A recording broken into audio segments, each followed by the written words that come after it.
magical form, Ryan Giggs suffered a hamstring injury that many felt would eventually cost United the title.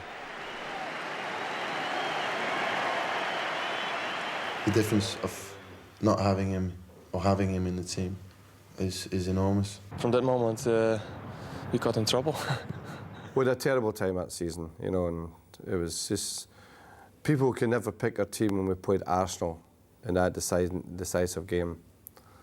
We had Ben Thornley, John Curtis, Phil Neville in midfield, and we were just no players at all.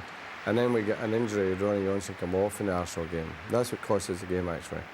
Ronnie Johnson come off, and we changed Gary Neville from centre-half to right-back. The ball come in towards Davy May to head clear, and Gary come in as a centre-half. I think they're still playing there. And the two of them getting the road at each other. And it landed to Overmars, who put it in the net.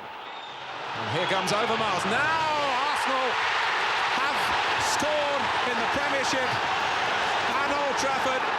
We are back in the race, yes. We have games in hand, but of course that's not easy to say that we will pick the points with these games. But at least there is a chance, yes, to be back in the race. And it just is relying on us now. It was yet another major injury blow to a key man. Peter Schmeichel limping out just when the Reds needed him most. I defy any team to play to its top level without the four best players. You've got to admire the willingness to stick in there. I mean, like I say, everybody else was saying it was all over come sort of end of February time. If they're not conceding goals, then they're always going to nick games. And you know, I think they've won a fair share 1-0s again this year. On the one hand, we could feel sorry for ourselves, but on the other hand, in terms of being magnanimous, they certainly had a fantastic run, Arsenal.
Always most dangerous when wounded, the Reds splashed out on Dutchman Jaap Stam, on Swedish international Jesper Blomqvist, and on £12 million worth of Dwight York. I thought Yorkie was the type of player who could be unpredictable for you and turn defenders and beat them in the last third. And in that season, he was great at it. It's Beckham who sends it in, and it's Dwight York on his home debut. I'm not about to do anything that destroys the tradition or the health of this club. We will stop this deal at all costs, because if we don't stop this deal, then that's the end of Manchester United as an independent football club. Arsenal again were the main rivals and made their mark early season with a 3-0 win at Highbury. But immediately the Reds bounced back against Liverpool at Old Trafford. And then with that handball by Jason McAteer, Stephen Lodge points for the penalty. Dennis Irwin, so cool in a situation like this, it doesn't miss many. That's very calmly done.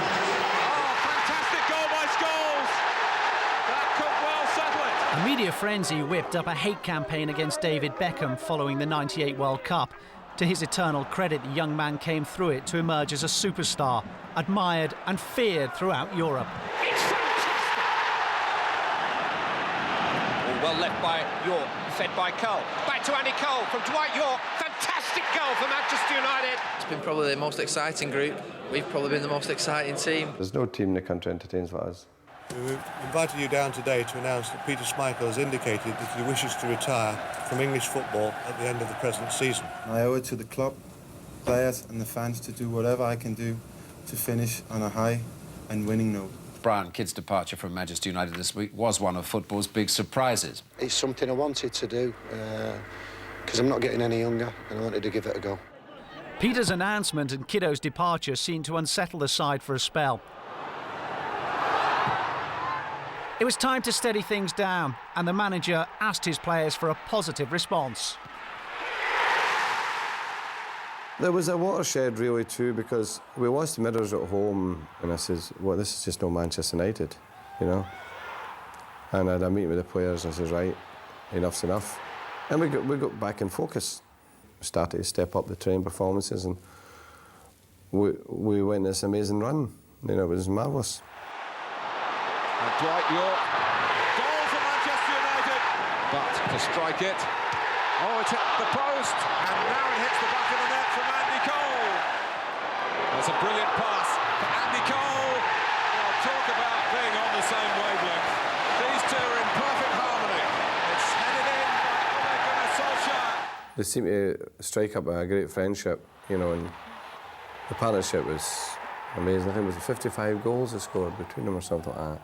They were doing it not just in the league games, but they were doing it in the Cup and they were doing it in Europe. It was fabulous. And it's 6 of the best for United. Being realistic, it would obviously be hard to win all of them. We've been in this position before and we've ended up with nothing. A couple of years ago, we nearly actually won 3 trophies. We've got a big cup game next week against Liverpool, and we're just going to concentrate on that one for the moment. Solskjaer! An incredible comeback by Manchester United. A complete turnaround. Liverpool absolutely stunned. He's a very good coach. He's a good personality, good intelligence. We know the players really respect him and like him, which is very important too. The season gathered momentum as a possible treble loomed onto the horizon. The squad was all-powerful, with a super sub like no other. When he comes on, he usually gets a goal. And Besant does well yet again. But there's more to do. Oh, that's brilliant. That is brilliant. Oh, that's a lovely play. And Solskjaer! Oh, wouldn't you know it? The substitute is the one who gets the hat-trick. Oh, they're just queuing up. And it's Solskjaer again. Oh, it's Andy Cole with the header, not scored, does score. 1-1. And Andy Cole has 100 goals in the Premiership. And evidence of tonight, we're a better team. We're in good form and at the right time of the year. All the talk was the treble, with a semi-final showdown against Arsenal at Villa Park that became one of the greatest cup games of all time. In stoppage time, down goes Bartlett. David Ellery gives Arsenal the penalty. Would you believe it? And Schmeichel has saved it. What a hero for Manchester United. Giggs. But we hung on in there because we wanted to. You know, the determination of the side was fantastic and the support was unbelievable. It's a wonderful run from Giggs. Sensational goal from Ryan Giggs in the second period of extra time. And the team with 10 men go back in front 2-1. At the final whistle, it was bedlam. I mean, the atmosphere in the dressing room that night was magnificent. It was absolutely wonderful. And I think from that moment on, there was no looking back for us. York, he skipped through. It's Dwight York. He's brought down by Peruzzi. Cole will finish it off. Full speed ahead, Barcelona. Manchester United are in sight of the European Cup final again. Riedler, out comes Schmeichel. Ince. 2-2. My goodness, it's going to go right to the wire. Giggs. Scholes. Beckham. It's in. Well, Tottenham don't like it, but Manchester United love it. Oh, it's Andy Cole.